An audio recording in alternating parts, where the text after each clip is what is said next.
నమస్తే, welcome to Leo. మనతో ఉన్నారు పొలిటికల్ అనలిస్ట్ శ్రీలీల గారు. నమస్తే అండి. నమస్తే. మనం చూసుకుంటే ఆపరేషన్ బ్లూ వ్యూహం కింద చూసుకోవాలి.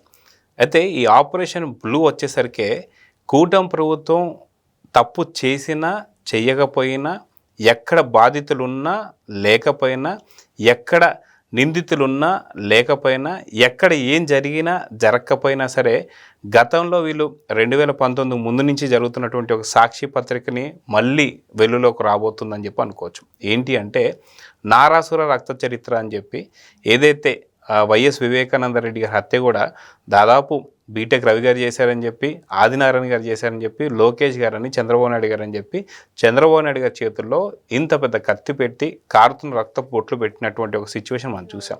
దాని తర్వాత ఏదైతే దానికి ముందు కావచ్చు, కోడికత్తి కావచ్చు, గులకరాయి కావచ్చు, ఇలా పలు అంశాలు ఏవైతే ఉన్నాయో చేసింది వాళ్ళైతే నెపాన్ని తోసేది మాత్రం వీళ్ళపైన.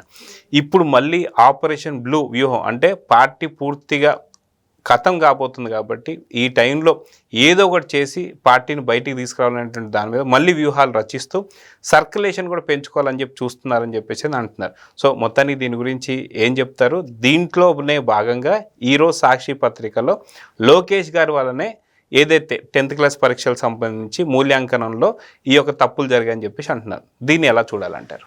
నిజంగా ఏదైతే బ్లూ మీడియాకి సంబంధించి మనం చెప్పుకోవాలంటే బ్లూ ఆపరేషన్ అంటున్నారు కదా, అసలు సాక్షి అనే పదానికి అర్థం తీసేసింది ఆ పత్రిక. సాక్షి అంటే అది అబద్ధానికి నిలువెత్తు సాక్ష్యంగా ఈ రోజున పేరు ప్రఖ్యాతులు గాంచింది. అది అందరికీ అర్థమవుతుంది. చెప్పేవన్నీ కూడా శ్రీరంగ నీతులు, చేసేవన్నీ ఇంకో పనులని జగన్మోహన్ రెడ్డి గారి డైలాగ్ అయితే వాళ్ళకి బాగా వర్తిస్తుంది. అదే చేస్తున్నారు. వీళ్ళంతా కూడా కౌరవుల పాత్ర పోషిస్తూ వైఎస్ఆర్సీపీ పార్టీ వాళ్ళు మరి శకుని లాంటి జగన్మోహన్ రెడ్డి చేతిలో పాచిక అయ్యింది సాక్షి దినపత్రిక. ఆ రోజున శకుని ఏది కోరుకుంటే ఆ నెంబర్ పడిద్ది. మరి అదేవిధంగా ఈ రోజున వీళ్ళు ఏది దలుచుకుంటే దాంట్లో రాస్తారు. నిజంగా శకుని పాత్రలో పాచికల్ లాంటిది ఈ రోజున వైఎస్ఆర్సీపీ పార్టీకి ఏదైతే సాక్షి దినపత్రిక. మరి ప్రజల్లో ఏ విధంగా ప్రజలందరూ కూడా పాండవుల్లాగా మారి ఒకప్పుడు 5 సంవత్సరాలు అయిపోయింది. 5 సంవత్సరాలు 2019 నుంచి 24 వరకు ఆ పాచికలు నిజమే అనుకొని వాళ్ళు కూడా భ్రమపడి పాండవులు వనవాసంలాగా 5 సంవత్సరాల అజ్ఞాతవాసం, వనవాసం అంతకంటే దౌర్భాగ్యమైన పరిస్థితి. వాళ్ళు అరణ్య రోదనలాగా అయిపోయింది వాళ్ళ పరిస్థితి. ప్రజల్లో చైతన్యం వచ్చి మరి ఈ రోజున కూటమి ప్రభుత్వం మాకు మంచి చేసిద్ది, మంచిగా భవిష్యత్తు ఉండిద్ది పిల్లలకని ఆలోచించి ఇలాంటి దౌర్భాగ్యమైన పరిపాలన అందించిన వీళ్ళని ఇంకెప్పుడూ కూడా అసలు రానివ్వకూడదు అనే లక్ష్యంతోనే 11 పరిమితం చేసి వాళ్ళ గురించి ఆలోచన కూడా లేకుండా చేద్దామని చెప్పి పక్కన కూర్చోబెట్టారు.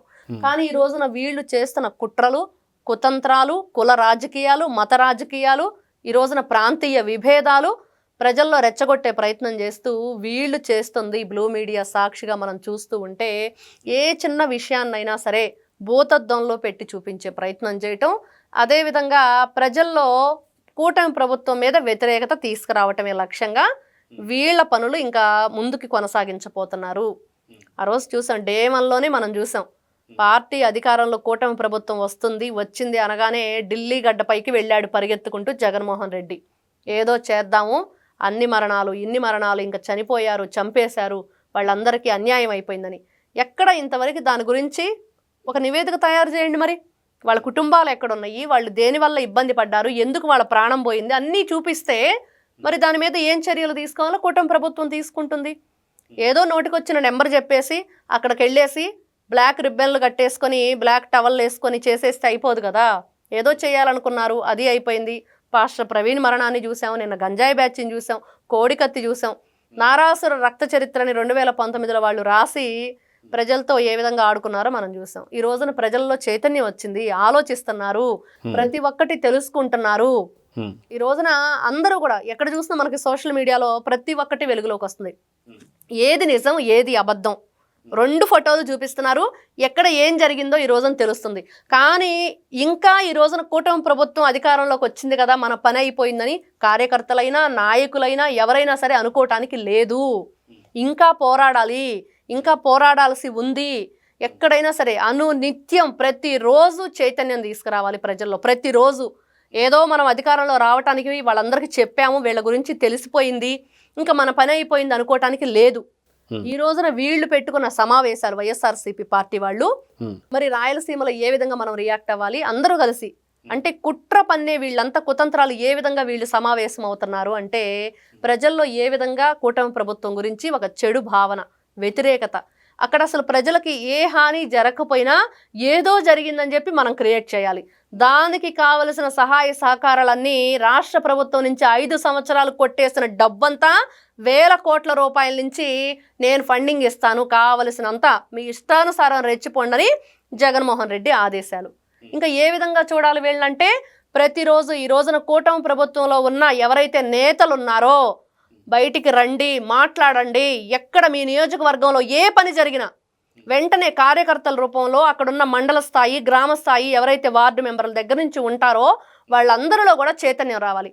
ప్రతిరోజు వాళ్ళకి ఒక గ్రూపులు ఏర్పాటు చేసుకుని చేసే పనులన్నీ ప్రజలకు ఏ విధంగా మనం ఉపయోగపడుతున్నాం, ఏ విధంగా సంక్షేమ పథకాలు వస్తున్నాయి, ఏ విధంగా వాళ్ళ కోసం నిధులు తీసుకొస్తున్నాం, ఏ విధంగా కంపెనీలు పెడుతున్నాం, ఎంతమందికి ఎన్ని వేల ఉద్యోగాలు మనం కల్పన చేస్తున్నాం, మరి భవితకి ఏ విధంగా భరోసా ఏర్పరుస్తున్నాం, పిల్లల్లో రేపు ఏదైతే తల్లికి వందనం రాబోతుంది, మరి అదేవిధంగా అన్నదాత సుఖీభావ ఇవ్వబోతున్నారు, మరి ఆగస్టులో ఫ్రీ బస్సు ఇవ్వబోతున్నారు, మరి ఇన్ని రకాలుగా మరి ఇంటర్ పిల్లలకి మధ్యాహ్న భోజన పథకం, ఫీజు రియంబర్స్మెంట్, వీళ్ళు చేసిన అప్పులన్నీ కూడా కట్టి కూటమి ప్రభుత్వం ఈ రోజున మళ్ళీ ఫీజు రియంబర్స్మెంట్ ఇవ్వబోతుంది. ఇన్ని రకాలుగా ఉచిత సిలిండర్లు 3 సార్లు కాదు ఒకేసారి మొత్తం అమౌంట్ ఇచ్చేస్తాం, మీకు ఎన్ని సిలిండర్లు కావాలంటే అన్నీ తీసుకోండి, అమౌంట్ మొత్తం ఇచ్చేస్తామని చెప్పింది. ఇంక ఇన్ని విధాలుగా వస్తుంటే మరి వీళ్ళు ఇంకా సంవత్సరం అయింది ఏమీ చేయలేదని వెన్నుపోటు దినం అని చెప్పి వీళ్ళు దినం ఒకటి చేశారు నిన్న. అది ప్రజలందరూ కూడా వ్యతిరేకించారు. ఎవ్వరూ కూడా దానికోసం బయటకు వచ్చి మాట్లాడింది లేదు. ప్రజలెవరు మేము ఉన్నామని చెప్పేసి ఎక్కడా కూడా బయటికి రాలేదు. దాంతో ఫెయిల్ అయిపోయింది. ఇంకా ఏదో కుట్రలు కుతంత్రాలు చేయాలని చెప్పి వాళ్ళు పన్నాగాలను తిప్పి కొట్టాల్సిన అవసరం ఉంది. ప్రజల్లో ఇంకా మనం ప్రతిరోజు కూడా ఎక్కడైనా సరే నిద్రావస్థలో ఉంటే వాళ్ళని లేపాలి, చైతన్యం తీసుకురావాలి. ఖచ్చితంగా ఈ బాధ్యత అయితే ప్రతి ఒక్కరూ చేపట్టాల్సిన అవసరం ఉంది. ఎందుకంటే ఇది రాష్ట్ర భవిష్యత్తు. ఈ రోజున అమరావతి కట్టుకుంటున్నాం, పోలవరం పరుగులు పెట్టిస్తాం, లేకపోతే కంపెనీలు తీసుకొస్తున్నామంటే అయిపోదు. మరి సొంత బాబాయిని గొడ్డలతో నరికి నారాసుర రక్త చరిత్ర అంటే నమ్మిన ఈ ప్రజలు మరి ఎప్పుడు వాళ్ళు నిద్రావస్థలోకి వెళ్ళిపోతారో, ఎప్పుడు వీళ్ళు పిచ్చి మాటలకు వాళ్ళు బలైపోతారో తెలియని పరిస్థితిలో ఉంది ఈ రోజున ప్రపంచం. కాబట్టి వైఎస్ఆర్సీపీ పార్టీ ఏదైతే బ్లూ ఆపరేషన్ అని చెప్పి చేయబోతుందో నిజంగా దీన్ని ప్రజలందరూ కూడా వ్యతిరేకిస్తున్నారు. కానీ ఈ ప్రబుద్ధులు పన్నే ఈ కుట్రలు కుతంత్రాలు పన్నాగాలకి బలయ్యే ప్రమాదం ఉంది. మనం చూస్తే మన రాజకసిరెడ్డి మరి ఇంత చేసి ఇన్ని వేల కోట్ల రూపాయలు తరలించి ఇదే నా చివరి రోజు అయ్యిద్ది అన్నాడంటే మరి సామాన్య మానవుని పరిస్థితి ఏంటి? ఎవరిని ఏ విధంగా బలి తీసుకుంటారు? మరి నిన్న గంజాయి బ్యాచ్ని బలగరించడానికి వెళ్ళిన జగన్మోహన్ రెడ్డి వాళ్ళలో ఒక వ్యక్తి చనిపోయాడు, లేడు, మరి అవమానంతో అని చెప్పేశారు. నిజంగా వీళ్లే చంపేసి చేస్తే గతంలో ఇట్లాంటి వీళ్ళని ఉద్రేకానికి గురి చేసి పెట్రోల్ పోసుకొని తగలబెట్టుకోవాలి అన్న ప్రయత్నానికి తీసుకొచ్చి పక్క నుండి నిప్పంటించి మనం ఎన్నో చూసాం. ఎంతోమంది జీవితాలు నాశనం చేశారు.